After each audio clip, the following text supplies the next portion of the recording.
Commander Jin stared at the red warning lights flashing across Luna Station's control room.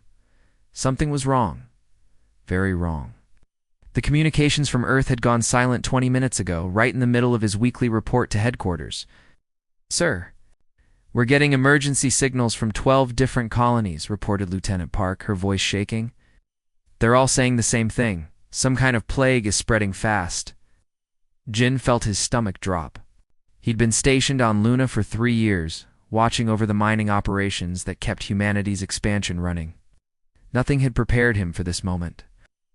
"Put me through to Colony 7, he ordered. The voice that came through was weak and scared. "Luna Station, this is Director Kim on Colony 7. We have a situation here. People are getting sick and dying within hours. It's not natural. The symptoms are too specific, too fast." Jin's hands gripped the console. "What kind of symptoms?" "Like something is attacking our DNA directly. The medical team says they've never seen anything like it. Only affects humans. The alien workers here are completely fine." Before Jin could respond, the transmission cut out. Dead silence. "Commander," Park called out, "I'm reading similar reports from 30 more colonies. They're all going dark one by one." Jin's mind raced. This wasn't a coincidence. This was coordinated. Someone was targeting humanity specifically. "Get me a direct line to the Galactic Consortium headquarters," he demanded. The alien voice that answered was cold and mechanical. "Commander Jin, your request for emergency assistance has been noted. However, current protocols prevent intervention in what appears to be an internal human medical crisis." "Internal crisis?" Jin's voice rose. "This is happening across 47 colonies simultaneously. That's not possible unless someone planned it. We have no evidence of external involvement. The consortium wishes humanity a swift recovery." Line went dead. Jin looked around the control room at his crew of 15. They were all human. They were all staring at him with the same terrified realization he felt. "Sir," whispered Sergeant Lee, "if this thing is designed to target human DNA, and it's spreading everywhere, then we're next," Jin finished. He walked to the main display, showing Earth's blue marble in the distance. His home, his family, everyone he'd ever known was down there, and he couldn't help them. "All stations, this is Commander Jin. Seal all airlocks. No one gets in or out without full biological screening. If something is hunting humans, Luna Station might be humanity's last hope." As if responding to his words, the communication board lit up with dozens of emergency beacons, colony after colony going silent, Earth's major cities reporting massive casualties. Someone had declared war on humanity, and they were winning. Jin straightened his shoulders. Well, they picked the wrong species to mess with. Mining engineer, he floated in the silence of Deep Station Alpha, staring at the emergency beacon that had been blinking for 3 days straight. The massive asteroid mining facility felt like a tomb. Out of 200 workers, only 37 had survived the plague that swept through the galaxy. Another signal called out Mechanic Dong from across the control room. "That's the 15th one today." Pushed himself toward the communications panel. Each beacon represented a group of survivors somewhere in the darkness of space. Construction workers on orbital platforms, scientists in research labs, miners like himself stuck in the middle of nowhere when the attack happened. "This is Deep Station Alpha," he transmitted. "If anyone can hear this, you're not alone." The reply came immediately. "Thank God. This is Repair Station Delta. We have 43 survivors here. Is it true? Are we all that's left?" His throat tightened. "We're still counting, but it's bad, really bad." Over the next 6 hours, the signals kept coming. A medical station with 12 doctors, a cargo ship with 8 crew members, a research facility with 23 scientists. Each group had the same story. The plague hit fast, killed quickly, left only those who happened to be in sealed environments. By the end of the day, it contacted 87 different groups. The numbers were staggering. 30,000 survivors scattered across thousands of light years. out of 12 billion humans. Dr. Yoon wants to speak with you, Dong announced, patching through a signal from Medical Research Station Beta. The doctor's voice was tired, but determined. I've been monitoring alien communications for the past week. Need to share what I've found. Go ahead, Doctor. This wasn't random. They've been planning this for months. The Galactic Consortium classified humanity as a Category 5 extinction risk. They decided we were growing too fast, learning too quickly. He felt anger burning in his chest, so they decided to wipe us out. The communications are clear. They call it the human solution. They developed the nanoplague specifically to target our DNA. They thought they could eliminate us completely. But they missed us, he said, looking around at his small crew of survivors. They missed all of us, Dr. Yoon confirmed. Everyone in deep space, sealed stations, isolated facilities. We were too scattered for them to track completely. His mind started working. 30,000 survivors might sound like nothing compared to what they'd lost, but these weren't ordinary people. They were engineers, doctors, scientists, miners, and construction workers. People who knew how to build, how to survive, how to fight back. Doctor, keep monitoring those alien signals. I want to know everything they're planning, already on it. And they're celebrating. They think they won. He smiled grimly. Let them celebrate. They have no idea what they've started. He turned to his crew. Send a message to every survivor group. Tell them we're not just refugees anymore. We're the last of humanity, and we're going to make sure we're not the end of humanity. Communications specialist Min crouched in the maintenance tunnels beneath Research Station Gamma, her fingers dancing across a jury-rigged transmitter. 3 weeks had passed since the plague, and she'd been working non-stop to connect the scattered survivor groups. Sue, are you getting this? She whispered into her headset. Clear as day came the reply from her partner, hidden in the alien section of the station. The consortium left their entire database unlocked. I really think we're all dead. Min smiled grimly. The aliens had made a critical mistake. When they designed the plague, they'd studied every human facility, every piece of technology, every communication system. But they'd forgotten one thing. Humans built backup systems for their backup systems. I'm patching through to 17 more survivor groups, Min reported. That brings our network to over 200 stations. The encrypted network she'd created was invisible to alien sensors. It used old mining communication relays, abandoned satellite networks, and even emergency beacons that the aliens had dismissed as useless junk. What they saw as human garbage, Min had turned into a galaxy-spanning communication system. Min, you need to see this. Sue's voice was excited. I'm sending you files from their research division. They've been studying us for 2 years. Min's screen filled with detailed reports. Her blood ran cold as she read. The aliens had documented everything. Human expansion rates, technological development, even psychological profiles of key leaders. They knew exactly how fast humanity was growing and spreading across the galaxy. They were terrified of us, she whispered. Look at Section 47, Sue urged. Min scrolled down and stopped. The aliens had created detailed models of human behavior, but every single prediction was wrong. They'd assumed humans would panic and fight each other during a crisis. Instead, the survivors were cooperating across vast distances. They studied our technology, but not our spirit, Min said. Understanding, dawning. It gets better. Technical assessments. Min laughed out loud as she read.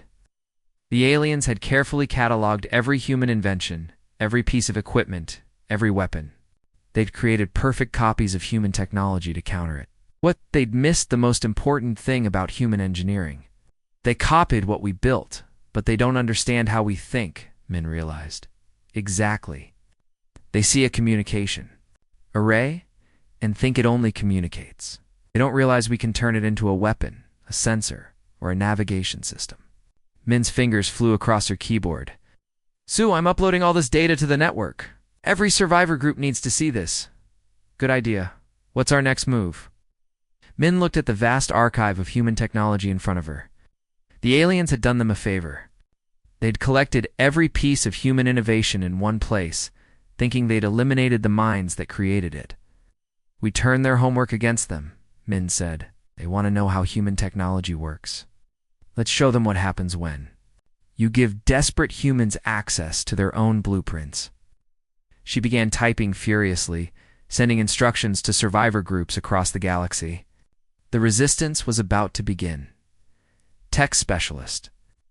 Tay stared at the holographic display showing the power grid of Consortium World Beta 7.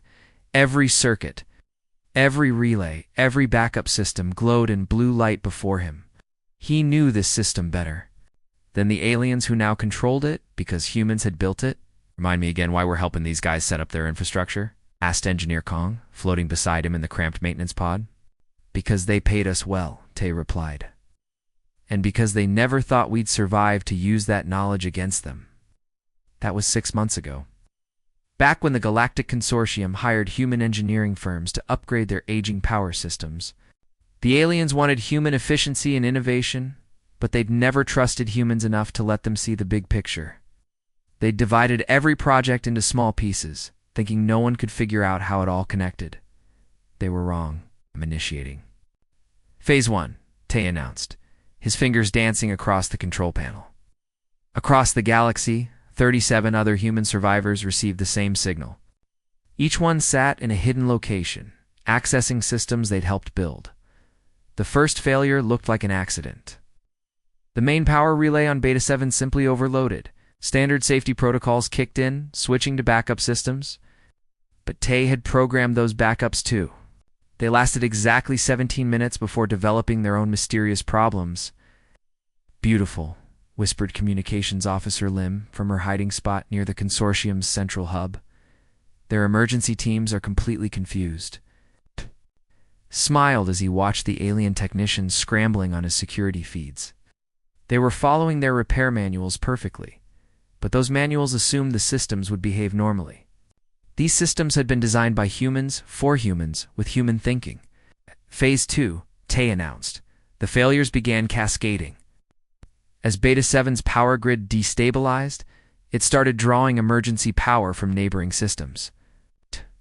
Had been upgraded by humans too.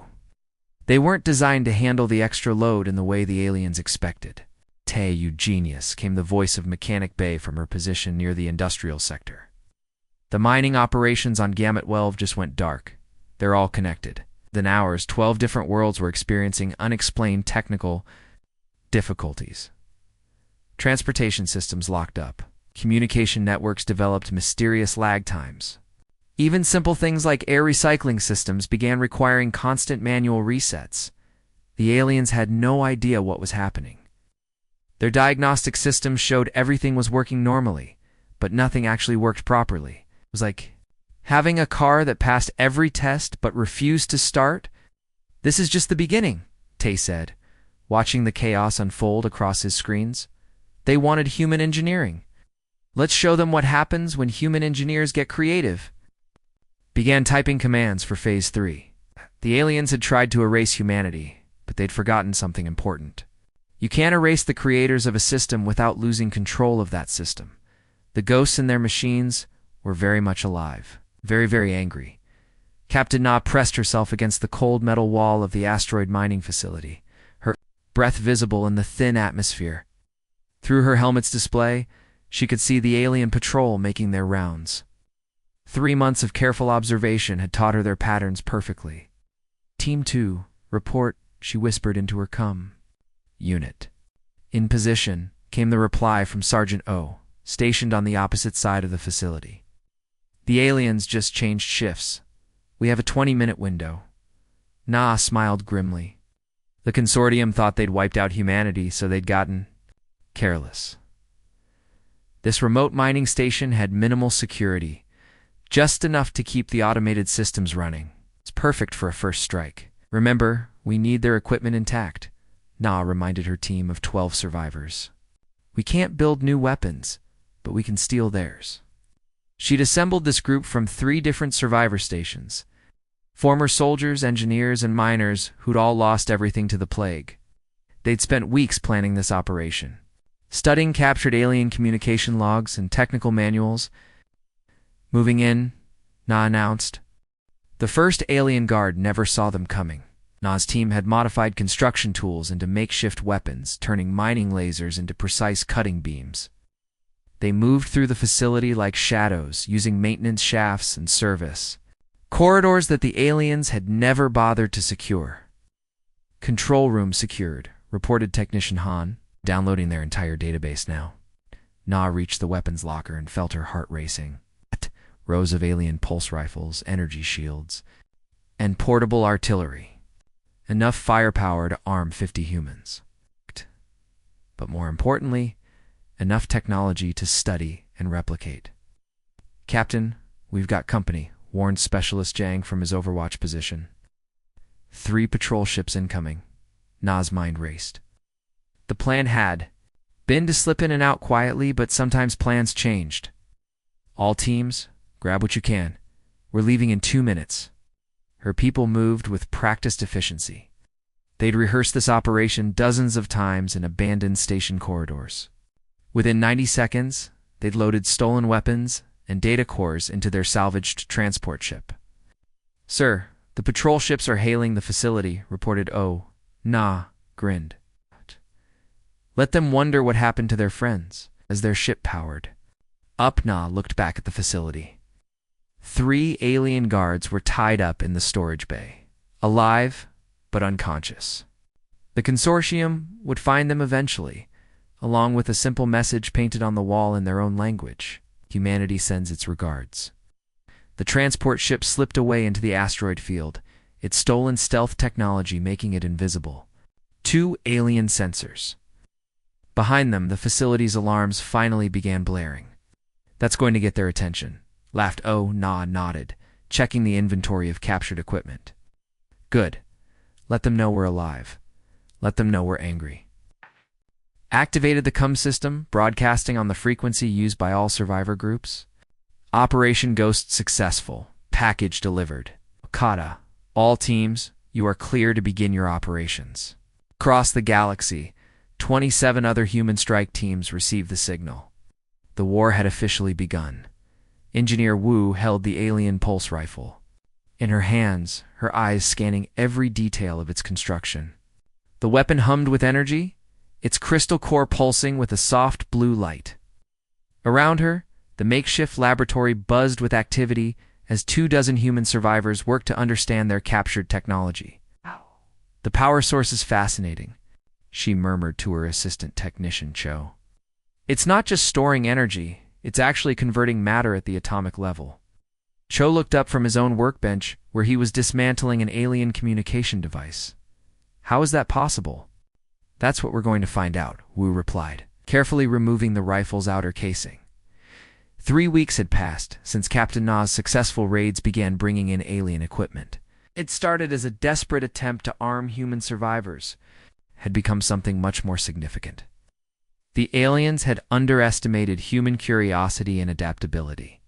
Dr. Wu called out materials specialist Kim from across the lab. "I've figured out how their metal works. It's not just strong, it's programmable. Watch this." Kim touched a small device to a piece of alien hull plating. The metal immediately began reshaping itself, forming complex patterns and structures. Wu's eyes widened. "They're not just using advanced materials," she realized. "They're using smart materials that can reconfigure themselves." Within hours, Wu had applied this discovery to human engineering principles. While the aliens used the programmable metal for simple tasks like hull repair, she saw dozens of other applications. Self-assembling weapons, adaptive armor, even communication arrays that could change their frequency patterns automatically. "What? Aliens think in straight lines," she explained to her team. "They develop one technology for one purpose, but we see connections everywhere." The breakthrough came when Wu combined 3 different alien technologies that had never been used together. The result was a power cell that was 50% more efficient than anything the aliens had ever created. "How is this possible?" asked Cho, staring at the readings. "Because we're not following their rules," Wu laughed. "They spent centuries perfecting each system separately, treating them like puzzle pieces that can fit together in new ways." News of their success spread quickly through the survivor network. Other engineering teams began reporting similar breakthroughs. Weapons that were more accurate than the originals. Shields that lasted twice as long. Ships that could travel faster than their alien counterparts. The aliens began to notice. Intercepted communications showed growing confusion in consortium command centers. Their primitive human enemies were somehow fielding superior technology. They're panicking, reported. Communications Officer Park, monitoring alien broadcasts. They're calling emergency meetings. Some of their leaders are demanding to know how dead humans are building better weapons than living aliens. Wu smiled as she put the finishing touches on her latest creation. A rifle that could switch between 5 different energy types. Something the aliens had never even attempted. They wanted to eliminate us because we were advancing too fast, she said. Now they're going to learn what human advancement really looks like when we're motivated. Admiral Kuhn stood on the bridge of the flagship Resilience, watching the tactical display show 37 human ships moving into formation. 6 months ago, these vessels had been mining barges, cargo haulers, and research ships. Were the most advanced fleet in the galaxy. Target acquired, reported Navigation Officer Beak. Consortium Core World Prime 3. Population 12 billion. Heavy defenses. Kyung nodded calmly. Begin standard approach. Let them see us coming. Alien Defense Fleet responded exactly as expected. 200 ships moved to intercept their commanders, confident in their overwhelming numbers. They had no idea what they were facing. Admiral, incoming transmission from the consortium fleet, announced Communications Officer Yu. Put them through. The alien commander's image appeared on screen, his 4 eyes blinking in what Kyung had learned was their equivalent of laughter. Unknown vessels, you are trespassing in consortium space. Surrender immediately or be destroyed. This is Admiral Kyung of the Human Resistance Fleet, she replied calmly. We're here to discuss your recent genocide attempt. You have 30 seconds to stand down. The alien's expression changed to confusion, then horror. Impossible. The humans are extinct. The funny thing about humans, Kyung smiled, we're really hard to kill. The battle began with the aliens firing first, just as Kyung had predicted. Weapons were powerful, designed to overwhelm targets through sheer firepower. But the human ships simply weren't there when the energy beams arrived. Phase shift complete, reported Tactical Officer Song. All ships are operating in synchronized displacement mode. Kyung's engineers had taken alien stealth technology and improved it beyond recognition. Instead of just hiding from sensors, human ships could briefly shift out of normal space, making them impossible to target directly. Return fire, Kyung ordered. The human response was surgical. Each shot was precisely calculated, targeting specific systems rather than trying to destroy entire ships.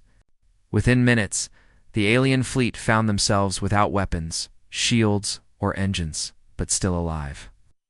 How? Whispered the alien commander, his ship floating helplessly. You studied our technology, Kyung explained, but you never understood our thinking. You build weapons to destroy. You build weapons to win. The conquest of Prime 3 took 3 hours. Human forces landed at strategic points, secured key facilities, and established control with minimal casualties on both sides. The aliens found themselves outmaneuvered at every turn by an enemy that seemed to anticipate their every move. Sir, we're receiving surrender requests from 4 more core worlds, reported Yu. Word is spreading fast. Young looked at the tactical display showing human forces advancing across a dozen systems simultaneously. Ow. They wanted to eliminate us because we adapt too quickly, learn too fast, and refuse to accept limitations. She activated the fleet-wide communication system. All ships continue to next targets. It's time the galaxy learned what happens when you try to erase a species that doesn't know how to quit. The consortium's worst fears about humanity were coming true. Just 50 years ahead of schedule, Diplomat Yoon walked into the massive conference hall on Neutral Station Omega, her footsteps echoing in the silence. Across the polished table sat representatives from 43 different alien civilizations, the remnants of what had once been the mighty Galactic Consortium. Their faces showed defeat, fear, and desperate hope. Thank you for agreeing to these negotiations, Yoon began, taking her seat calmly. Behind her stood 2 human guards, while outside the station, a fleet of 50 human ships waited quietly. The lead alien delegate, a tall creature with silver skin, leaned forward. Diplomat Yunwi, we wish to discuss terms for ending hostilities. Yuni opened her tablet and scrolled through the document she'd prepared.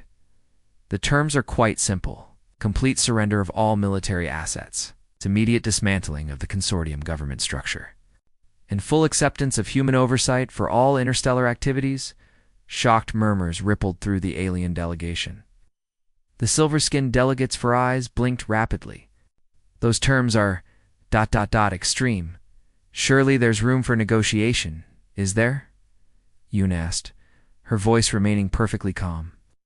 Let me remind you what brought us here. 6 months ago, you attempted to commit genocide against humanity. You succeeded. In killing 12 billion innocent people, including children. The room fell silent. Several alien delegates looked down at their hands. However, Yoon continued, humans believe in mercy. We could have simply destroyed every consortium world. Instead, we disabled your fleets and occupied your planets with minimal casualties. Your people are alive, fed, and safe under human protection. Off. A red-scaled alien from the back spoke up nervously. What guarantees do we have that you won't eliminate us as we tried to eliminate you? Yoon smiled, though it didn't reach her eyes, because we're not you. Humans don't solve problems by erasing entire species, but we also won't allow another genocide attempt. She stood and activated a holographic display showing the current state of the galaxy. Under human oversight, your civilizations will prosper. Trade will resume. Scientific advancement will continue. The only difference is that humans will ensure no one ever again decides that another species needs to be eliminated. The silver delegate's voice was barely a whisper. And if we refuse these terms, Yoon's expression didn't change. Then you'll discover why the consortium was right to fear human military capabilities. But you'll discover it too late to matter. She walked around the table, making eye contact with each delegate. Your leaders made a choice based on fear. They saw humans advancing quickly and decided we were a threat. They were wrong about us being a threat to innocent species. But they were absolutely right about us being dangerous to those who threaten others. An insectoid alien near the end of the table spoke carefully. How do we know you'll honor these agreements? How do we know humans won't become the tyrants we were? Yoon returned to her seat. Because unlike your consortium, human leadership changes. We have elections, debates, and accountability. Power doesn't stay concentrated in the same hands forever. She placed the treaty documents on the table. Yes. These terms ensure peace and prosperity for everyone. But they also ensure that what happened to humanity never happens to anyone else. Room was quiet for a long moment before the silver delegate reached for a pen. President. Ho stood before the massive assembly hall on Central Station Unity, looking out at representatives from over 200 different species. 2 years had passed since the consortium's surrender, and the new Galactic Council was about to vote on the final constitution for their cooperative government. Today marks the end of fear-based politics, Ho announced, her voice carrying clearly through the translation systems. No more will any species face extinction because another species fears their potential. The alien delegates listened carefully. Many of them had lived under the old consortium system, where stronger civilizations dominated weaker ones. Some had even supported the attempt to eliminate humanity. Now they sat as equals in a council where every voice mattered. Under the new galactic cooperative, advancement is celebrated, not punished, Ho continued. When one species develops new technology, they share it. When another faces challenges, we help them overcome those challenges together. Representative Vex, a former consortium admiral who now served as Minister of Interspecies Relations, stood. To address the assembly, President Ho, many of our constituents still struggle with accepting human leadership. They remember the war. Ho nodded understanding. They should remember. But they should remember all of it. They should remember that when humans had the power to destroy every consortium world, we chose mercy instead. They should remember that when we could have enslaved your populations, we chose partnership. She activated a holographic display showing trade statistics, technological advancement rates, and population growth across the galaxy. Look at the results. In 2 years under cooperative governance, scientific advancement has increased by 400%. Interspecies trade has tripled. Not a single world has experienced famine or resource shortages. A young alien from the Outer Rim raised her hand. President Ho, what prevents humans from becoming what the consortium was? What stops you from deciding another species is too dangerous? Ho smiled, remembering asking similar questions herself years ago. Because we've been on the receiving end of that decision. You know what it feels like to be judged dangerous simply for growing and learning quickly. We'll never inflict that fear on others. She walked among the delegates, making eye contact with species that had once tried to destroy her people. But let me be clear about something. The new order is built on cooperation, but it's enforced by strength. Any species that attempts genocide, slavery, or systematic oppression will face the same response the consortium faced. The hall was silent for a moment before erupting in unanimous approval. Later that evening, Ho stood on the observation deck. Watching ships from dozens of different worlds coming and going peacefully, Admiral Kyun joined her, now serving as defense minister. Do you think they truly understand? Kyung asked. Ho considered the question. Some do. Others are still learning. But they all know one thing for certain. What's that? That humans keep their promises. When we promised to destroy the consortium, if they didn't surrender, we meant it. When we promised to protect peaceful species, we mean that too.